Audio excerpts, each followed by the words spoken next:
Hello students, आज हम हिंदी व्याकरण में विकारी और अविकारी शब्द पढ़ेंगे।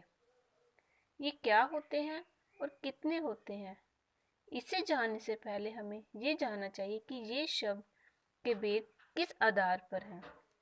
तो विकार के आधार पर इन्हें हम पढ़ते हैं। विकार के आधार पर शब्द के दो भेद हैं। अब प्रश्न ये उठता है कि विकार क्या है और विकार का अर्थ क्या है। जी मैंने आपको शायद पिछली लेक्चर में भी बताया था। विकार का अर्थ जो है उसे हम क्या कहते हैं? परिवर्तन।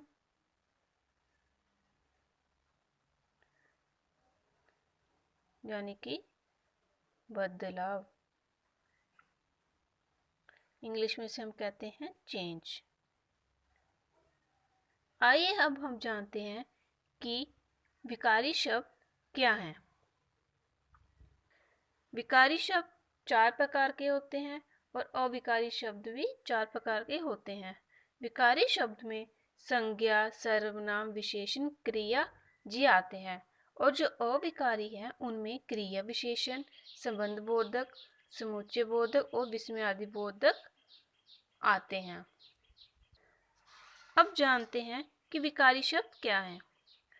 प्रयोग में आने पर जिन शब्दों के रूप में परिवर्तन अर्थात विकार हो सकता है उन्हें हम विकारी शब्द कहते हैं। अर्थात लिंग, वचन, कारक और काल आदि के कारण जिनमें विकार जब परिवर्तन हो उन्हें हम विकारी शब्द कहते हैं। जैसे लड़का, ये क्या संज्ञा शब्द है, तो बहुवचन के रूप में प्रयुक्त होने पर जी क्या हो जाएगा? लड़के। लड़के खेल रहे हैं या लड़कों, ठीक है, इन लड़कों ने विजय प्राप्त की बन जाता है। अर्थात जिनमें लिंग, वचन, कारण और काल आदि के कारण परिवर्तन हो, जिस रूप में परिवर्तन दिखे वो शब्द विकारी शब्द कहलाते हैं। इस दृष्टि से संज्ञा, सर्वनाम, विशेषण तथा क्रिया भी क्या है? विकारी शब्द हैं। तो चलिए देखिए, जैसे जो संज्ञा है हम लिखते हैं, जैसे यहाँ पे बालक, इसका रूप परिवर्तित होके क्या आएगा? बालिका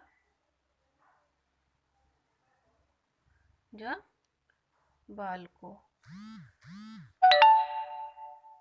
तो हमें इसके रूप में भी क्या परिवर्तन दिखा, तो ये क्या आ गए? विकारी शब्द। अब जैसे हम यहाँ पे सर्वनाम, सर्वनाम जैसे आ गया आप से क्या आ जाएगा? आपसे, आपकी,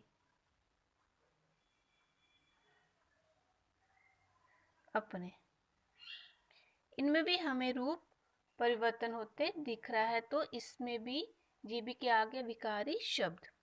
अब जैसे हम विशेषण लेते हैं, विशेषण में जैसे हमने लिया नीला, इसका रूप भी परिवर्तित होता है। जैसे नीला का नीले, जा नीली, तो ये भी क्या आगे? विकारी शब्द। अब जैसे क्रिया है, क्रिया में भी जैसे हमने लिया खाएगा, तो इसका रूप परिवर्तित होकर क्या आता है? खाएगी, खाएंगे, ठीक है।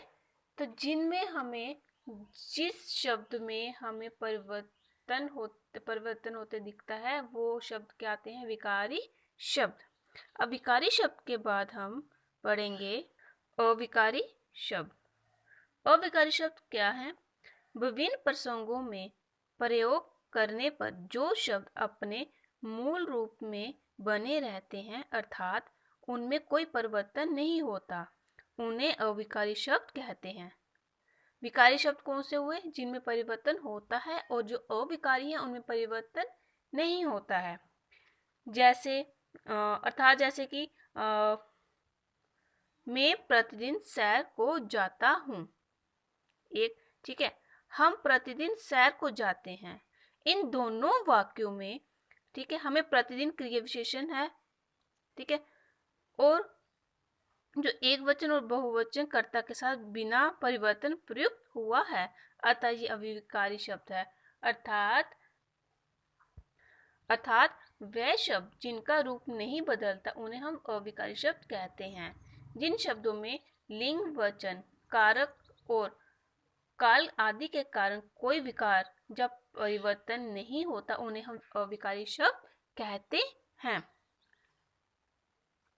जैसे क्रिया विशेषण के अतिरिक्त संबंध बोधक में जैसे पास, दूर, इनका परिवर्तन नहीं होता है। समुच्चय बोधक में जैसे आता है और, क्योंकि आदि, इनमें भी परिवर्तन हमें नहीं मिलता है, नहीं दिखता है हमें। तथा विस्मय आदि बोधक में भी अरे, ओह, उफ, ये सब भी जो है इनमें भी परिवर्तन नहीं होते हैं। तो ये क्या आगे अविकारी शब्द। अविकारी को हम अव्ययी कहते हैं। अव्यय और अविकारी एक ही शब्द है। जैसे क्रिया विषय हमने जैसे विकारी शब्द में देखे थे उदाहरण, वैसे क्रिया में देखिए, कछुआ धीरे चलता है, तो इसमें धीरे है तो इसमें परिवर्तन नहीं होता है। लिंग, वचन, कारक, काल आदि के कारण इसमें कोई परिवर्तन आपको नहीं दिखेगा। वैसे ही मेरे घर के पास पेड़ है, ये क्या आगे संबोध वाक्य। इसमें जो पास है इसमें भी आपको कोई परिवर्तन नहीं दिख रहा है, तो ये क्या आ गया अविकारी शब्द। जो समुच्चय बोधक जो है